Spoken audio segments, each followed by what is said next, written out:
Hey guys, it's Joe here with Joe Salamanders, and today I'm giving you an update on my salamander room. It's been about a month since I made a video. Never really been too big on social media, and seems like they like to throttle me quite a bit, so I don't know, I don't really put too much effort into these videos. Quite frankly, I've had channels that I goofed around with and had more views than I did on channels I took seriously. So there's no rhyme or reason to the algorithms with these modern social media companies. But it's been about a month since I made a video, so I thought I'd give you an update, show you some of the animals, and show you how things are going, how I stage my animals as they grow. So these are my Western blotched tiger salamanders, and I am feeding them right now. This is my female adult. She's been looking a little thin. They usually get thin after you breed them, and I've been keeping both of them outside. I got a male and a female, so I brought her inside to make sure she's eating good, and it's a little bit cooler in the house. Heat out there could be why she hasn't been eating as much. Although my outdoor enclosures are thermically synced, I guess you could say. Temperature zones in the enclosures are appropriate for what these animals need. But, it's hard to keep an eye on them when they're outside. So if I ever notice one gets thin like that, I'll bring her inside. She's been eating good. I've had her inside for about a week now, and she's doing fine. She's fattening up pretty good. So that's my female, and this is the first generation that I reproduced last year. These guys are, I don't know, about a year and 3 months old, I would say. A year and 2 months maybe. And then this is the larva that I got from this year's breeding. And last year I produced about 15 of these guys. But this year, I'm looking to produce about 100. I've got at least 100 larvae, and none of them have really died except for one or two here and there from cannibalism.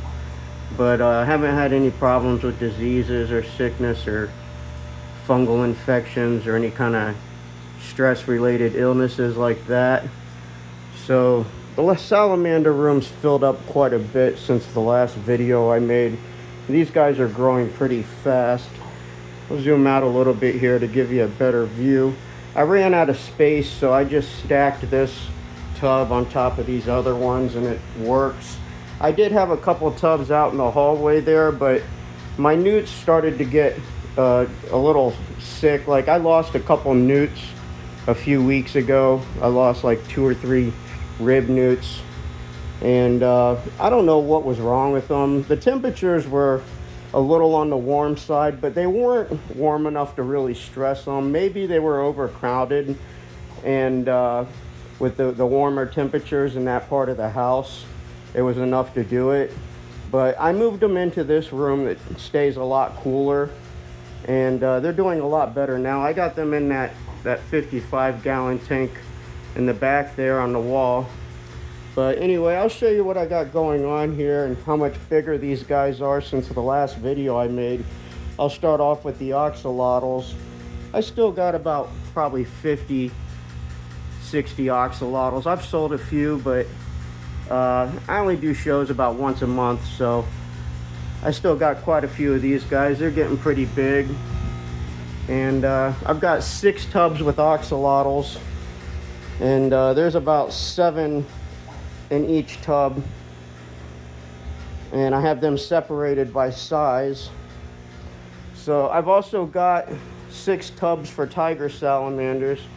These are these dark tubs here. It's kind of harder to see them. I got a flashlight, but these are some tigers up here. These are tigers down here. These are some of the bigger ones I've got.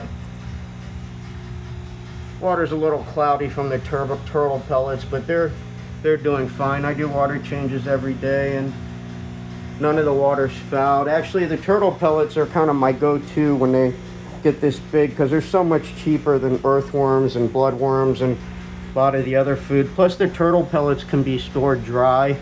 I think for price and longevity, the turtle pellets are really the way to go. Now, it's really hard to get some of these guys to take turtle pellets, but they will all take turtle pellets if you keep offering them. The axolotls took a little bit longer than the tiger salamanders. They definitely take to the turtle pellets better. But I'm just using the regular Reptomin turtle pellets, and these guys are doing great on them. I decided to set up a little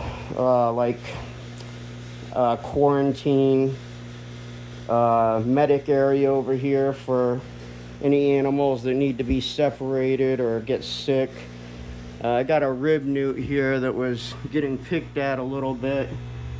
Had its tail getting picked at. It's doing better. Got him separated. He was the smallest one. The smallest ones always get picked at a little bit. This is my biggest crested newt that I've got so far this year. I've got about 50 of these guys. And this one was getting so big that it was cannibalizing some of its siblings and really picking at them. It's kind of a bully, so I separated that one. This guy here, this was a axolotl that was having some problems with gas or something. It kept swimming around upside down, but it's doing better now. I've noticed that the turtle pellets do seem to be giving some of the axolotls a little bit of gas. I mean, I've been feeding them the turtle pellets for a couple weeks now, and it's only happened twice, so it's not something that happens all the time. But it's doing fine now. It was having problems with its buoyancy earlier, but you can see now it's doing absolutely great. It's ready to go back in the tank. You can actually like massage the stomach on these guys. If you hold them down in the water and rub the stomach with your finger a little bit, that probably helps work loose anything that they got lodged up in there or any kind of blockage. But I don't know if it was gas or what. These guys are prone to impact. That's why I don't use any kind of gravel or rocks or anything that they can swallow. So yeah, these are the tiger salamanders, and these are the axolotls.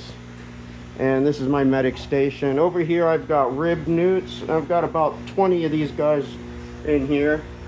They're starting to morph. Like to get some wild ones. All mine are leucistic. I do have a wild type male, but he didn't breed this year, and starting to think maybe I was sold a dud or something. He seems kind of old and over the hill, so maybe he wasn't doing the job for the previous owner, and that's why I got him now. I don't know. I'm getting ready to seek out another one though. Down here I've got some large tiger salamanders. You can see those guys are pretty big. And these guys are going to start morphing within the next month or so. These are all more tiger salamanders down here. These are eastern newts up here. They're kind of hiding out right now. Let's see if I can find some. There's one back there. But there's actually about 10 eastern newts in here, but they're all hiding right now. You can see one right there. I need to clean the side of this tank. It's not really a display tank, you know. I live alone. I don't really have any company or anything. I keep all these tanks for breeding primarily, but over here, I'll show you what I got going on here. This is my largest tiger salamander. Some of you know he was eating his siblings, and I removed him from my pond, and I made the mistake of housing him with my second largest tiger, because my second largest tiger was plenty big enough that he could not eat him in one bite, and I thought they would be okay together. Generally, the rule that I use is as long as they're not big enough to cannibalize them in one bite, I've had good luck. But this guy just tore his sibling apart. I came back and half the body was gone, and he killed his sibling and tore him apart and just ate on him. So he's in this quarantine area by himself. So yeah, down here I got some red salamanders. These are guys that I've been trying to collect and get into breeding. They're a native species, and I don't have too many native species. I've only got about 10 eastern newts and about 6 red salamanders. These are some younger ones in here. You're not going to see them right now. And I got a larger one in here that's an adult, but it's way too big to house with the other ones. And these guys are all hiding, so you're not going to see them right now. But moving on over here, these are my crested newts. Now, about 3 months ago, 2 or 3 months ago, I had this whole rack full of ambystoma. I had it full of tiger salamanders, spotted salamanders, and morbid salamanders. Well, I'm trying to make room for more exotics, and the natives just don't sell as well. So I got out of the spotteds and the marbled salamanders. Some of you know that. And I'm housing my crested newts on these racks over here, and then this one right here.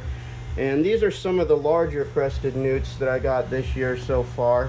Now, some of you might already know this if you follow me on Facebook, but these guys are actually hybrids between Italian crested newts and Danube crested newts. Now, the reason I'm doing this is because I'm creating a new morph. I'm separating the leucistic gene from the crested Italian crested newt, and I'm introducing it to the Danubes. And these are my F1 hybrids. These were created from crossing a flavistic Italian crested newt with female Danube crested newts. And they're all wild types, but if I cross them together when they're old enough to reproduce, they'll start throwing flavistics. Now, the flavistics with the Danube coloration and patterning is going to look very different from the flavistics that the Italian crested newts throw. The Danubes have more detailed reticulation. They have some lining in the midsection. They have much lighter coloration in the tail and in the midsection. Their spotting is different. The reticulation on the belly is different. And these guys will look very different once I'm done crossing them back and I've isolated a line that's, you know, like F4 or like 80 or 90% Danube with the flavistic gene. They're going to look very, very different from your typical flavistic Italian crested newt.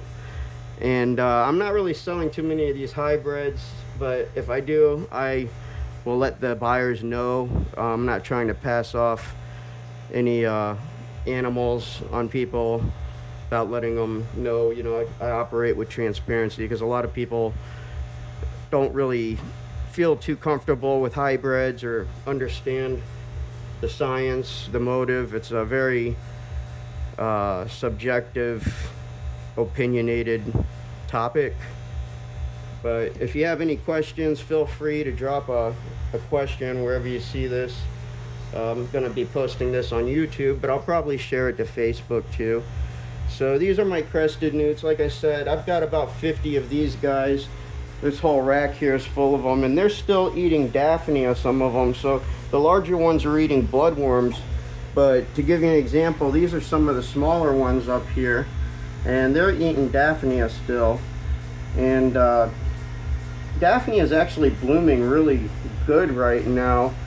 I've been using this bucket down here. I need to top it off a little bit, but I've been using this bucket to culture Daphnia, and it's really blooming. Just to give you an example, I can show you just with this brine shrimp net how much Daphnia I can collect from in here.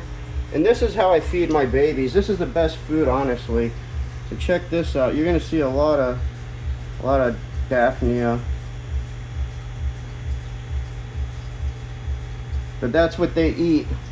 And actually, I'll put this up here for the smaller ones. And once they're big enough to eat bloodworms, I give them the bloodworms. I also feed them what they call potting worms, white potting worms. I'll have to make a video with those guys sometimes. But some of the tools I use in here that are pretty handy, this guy right here, always need to see your animals really good, especially when you're working with a bunch of animals like this. This is a full-time job, believe it or not. I walk this room at least 4 to 5 times a day. I'm doing water changes, I'm feeding, I'm removing uneaten food. You got to constantly check for dead animals or unhealthy animals. If you have anything dead or unhealthy, you want to get it removed from the population and isolate it pretty quickly. Thankfully, I haven't had any problem. Well, few. I say any, but I've had a few. I had a couple oxalotls. The smallest ones in my clutch died.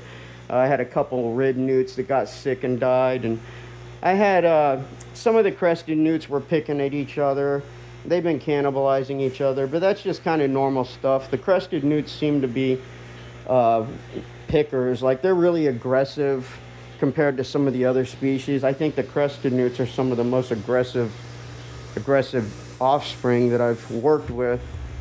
They're all like having their tails picked at, and they get fed plenty of food, so it's not like they're not eating enough. Now, like, you can see that one there, a little bit of his tail's gotten picked, but it's not too bad. Like, they haven't really picked at each other enough to where they're seriously causing any harm to each other. But you do have to keep the density on these guys a little bit lighter than with some of the other species, and make sure they're well fed. You can see how fat this one over here is. This is a good example of how fat they can get when they're well fed there. Try to get you nice close. There you go. Got some nice lighting there. And that guy can actually get even fatter than that. But so this one's going to go back in with the others pretty soon. But yeah, all these tiger salamanders will be morphing within the next couple weeks to a month or so, couple months. This guy here, I'm expecting him to start morphing any day. I've been lowering the water on some of these guys because I've read that lowering the water can encourage metamorphosis. So that's what I got going on here. These are some of my larger ones over here. I'm going to be lowering the water on these guys too. But yeah, these are, back to these guys. I'll show you the mother. So the mother here, she was my first one that I got. And the Mavorium melanisticum isn't the most colorful tiger species. They're more of a dull color, but these guys had some better color. That's why I picked them out. And I'm going to be picking out the more colorful ones every generation and breeding out the dull ones. I've seen some really nice Mavorium melanisticum from a European breeder overseas, and they don't really have much yellow, but they do have some nice olives to them, and they're pretty easy to keep. They're not any harder than an oxalotl in my opinion. These guys are all doing really good, and I've got plenty of them. I know a lot of people are worried I'm going to sell out. I've only sold a few at the last couple conventions, and I don't do any kind of shipping until fall or winter when the weather's cooler. So like I said, I'm looking to yield about 100 tiger salamanders this year. I've still got at least 100 larvae, and I'll have plenty to go around. I'm hoping I should have enough to last me the whole year, honestly, until I breed them next year. But anyway, trying to think of anything else I might want to show you. Let's see. As far as tools go, the brine shrimp net's really handy. I use that quite a bit, especially for Daphnia when I have babies. Turkey basters. I got a turkey baster there. That's really good for removing waste and moving around uneaten food. You know, these bloodworms, when they're eating the bloodworms, sometimes they'll melt and you'll have a big glob of bloodworms and they don't eat them all, or, you know, sometimes 1 cube of bloodworms is more than you need.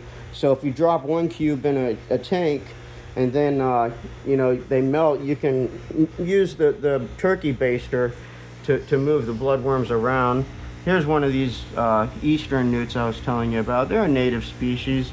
I don't sell too many of these, but people do ask for them. So like I said, I don't have too many native species. I got about 10 of these guys, and I got about 5 of the red salamanders. In North Carolina, you have to have a permit if you have 24 or more, I believe.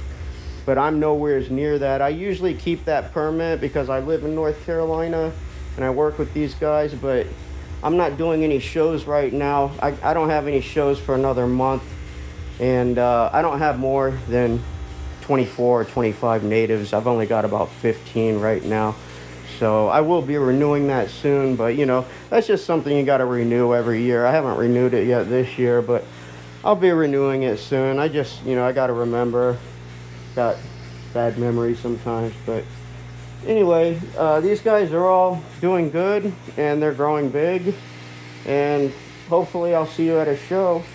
I got really low prices right now, and people don't understand. The longer I keep them, the higher the prices go up, and these guys are growing really fast. So if you see something at a show for 20 or 25 bucks, you know, a month later that same animal might be 30 or 40 bucks, because that's a month worth of feeding, and you know, the animals grown a lot. Most of these animals are eating turtle pellets and earthworms now, and the turtle pellets are definitely a lot cheaper, thankfully, than the earthworms or the bloodworms. I've found that to be my go-to. Once they reach about 2 or 3 inches, turtle pellets are the way to go. And like I said, the axolotls take a little bit longer to take to them, but you can see that one right there has got a stomach full of turtle pellets on its side there. You can almost see the turtle pellets through.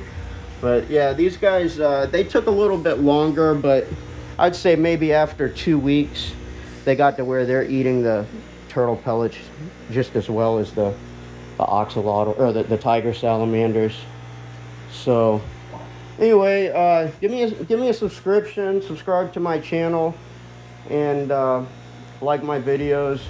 Maybe if I can get enough views or enough likes, we can trigger the algorithms on YouTube to promote my videos. The more traffic I get, the more videos I make. I'm not chasing the carrot anymore. I retired a couple of years ago, and this is my part-time hobby business I do to stay busy. And you know, I'm at the mercy of the social media companies, and I don't like the relationship that I've had with them historically, unfortunately. So I don't have much faith in them, and you know, I'll never be ambitious about doing anything with social media unless I see good results first. That's just the way it is. But anyway, that's personal. Nobody cares about that. So hope you guys have a good day. Thanks for watching, and let me know if you have any questions. Like and subscribe. Thanks for watching the video.